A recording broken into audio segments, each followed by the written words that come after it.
O deputado federal Felipe Rigoni faz uma análise da gestão do governo federal na pandemia de Covid-19 e comenta as ações e o desempenho do Congresso Nacional diante da pandemia.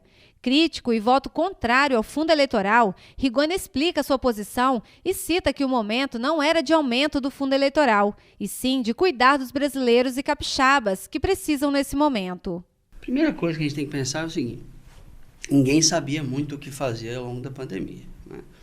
Tudo era muito experimental e tudo era meio incerto. Mas, dado isso, tinham coisas que ficavam meio óbvias, como, por exemplo, usar máscara, como, por exemplo, fazer uma regionalização das infecções para você poder fazer fechamentos e aberturas, não de estados inteiros, mas de forma regionalizada. Isso o governo federal não fez, né? O governo federal abdicou da sua responsabilidade de coordenar as políticas públicas, porque isso as pessoas precisam entender. O governo federal não faz as coisas, ele coordena os estados e os municípios para fazer. Só que o governo federal escolheu não coordenar. A consequência disso, cada um fez de um jeito diferente. E a gente teve, ao invés de muito pouca gente morrendo, tivemos mais de 600 mil mortos. Então, foi muito grave. O atraso na vacinação e uma série de outras coisas, fora as besteiras que o presidente o tempo todo falava, incitando as pessoas a aglomerar, não usar máscara, não se vacinar e etc. Não eram coisas básicas que, se fossem feitas, reduziriam e muito o efeito da pandemia, especialmente na vida e na saúde. Agora, é importante também a gente ressaltar que o Brasil foi um dos países que mais teve ajuda econômica, né, do governo federal. Foi muito dinheiro dado para estados e municípios, muito dinheiro dado para as pessoas e empresas com auxílio emergencial, que nós do Congresso aprovamos em 4 dias, inclusive foi importante, né, com auxílio para as empresas, etc. Isso a gente realmente teve, né?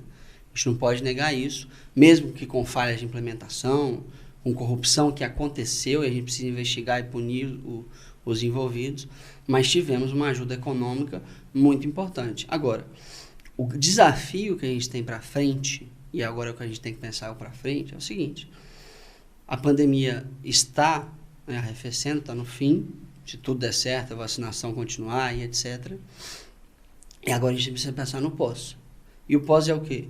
Como é que a gente faz as pessoas recuperarem os empregos e as suas vidas normais, e melhorar ainda do que era antes.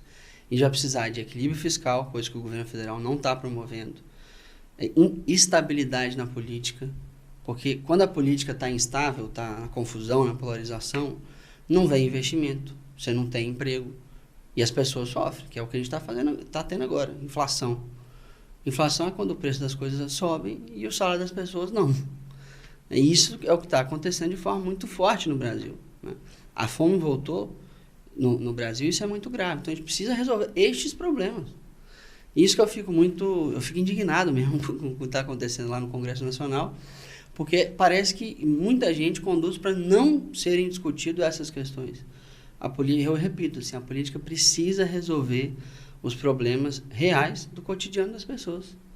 E isso que eu acho que é o grande desafio da chamada terceira via, independente de quem ganhar, do próximo presidente. É resolver os problemas reais das pessoas. Agora, e o desempenho do Congresso Nacional diante dessa pandemia? O Congresso Nacional, isso é importante dizer, a gente aprovou com muita rapidez tudo que era necessário para o governo federal conseguir aplicar as políticas públicas durante a pandemia. Vou dar um exemplo. O Congresso Nacional Brasileiro foi o primeiro do planeta a digitalizar o seu funcionamento. Ou seja, em 6 dias, foi decretada a pandemia dia 11 de março de 2020, dia 17, a Câmara já estava funcionando de forma eletrônica. Isso permitiu a gente votar tudo que a gente votou. A gente votou auxílio emergencial em coisa de 2, 3 semanas, né, quando a pandemia começou. A gente votou o orçamento de guerra, que permitiu o governo federal fazer essa quantidade de aporte financeiro para os estados, municípios, pessoas e empresas. Então, tudo que foi necessário, ao longo de 2020 em especial, a gente aprovou e aprovou muito rápido, né? Então, auxílio emergencial, o PRONAMP, que é o Programa Emergencial de Empréstimo para as Empresas, o PESE, que é um outro programa de empréstimo para as empresas, para pagarem salário para as pessoas. Então, tudo que era legal, ou seja, que mexia com lei, o Congresso Nacional aprovou e aprovou muito rápido, né? Agora, o que é preciso também ressaltar é que a polarização, em especial no fim de 2020 para cá, atrapalhou outras questões a serem feitas. Porque o que eu acho que a gente devia ter feito? Já que a pandemia estava acontecendo e a gente já tinha aprovado tudo ou quase tudo que era necessário para que o governo fizesse as políticas públicas na pandemia, a gente podia aproveitar esse tempo e ter aprovado tudo ou quase tudo para o pós-pandemia. Ou seja, para desburocratizar os negócios, para melhorar o investimento e etc. A gente fez alguma coisa? Fez. Aprovamos a lei do gás, a lei das startups, que inclusive eu sou autor. A gente acabou de aprovar a lei da cabotagem, que é a BR do Mar. A nova lei de ferrovias foi aprovada no fim da semana passada. Então, assim, aprovamos bastante coisa. Mas eu acho que a gente poderia ter feito muito mais para que esse pós-pandemia tivesse um crescimento econômico e uma recuperação de empregos muito mais rápida e com menos inflação, né?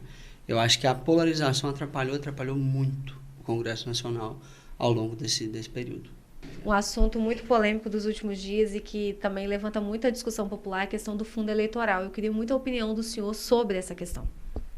Bom, eu acho um absurdo o que aconteceu, tanto que eu votei contra o orçamento inteiro por conta disso, né? Porque eu não sou contra a existência de um fundo eleitoral, tá?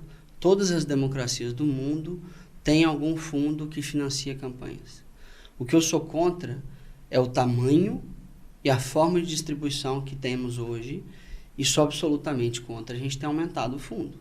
O fundo já estava de 2 bilhões de reais, que já era muito. Agora ele foi para 4,9 bilhões de reais, repito, com meu voto contra, né? Mas aprovamos lá.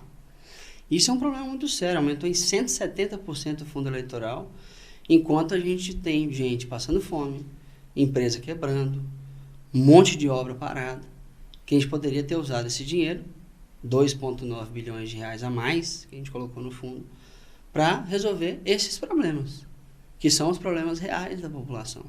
É o que eu tenho falado, assim, a gente precisa resolver problemas reais da população. 2 bilhões de reais já é muito dinheiro para a campanha.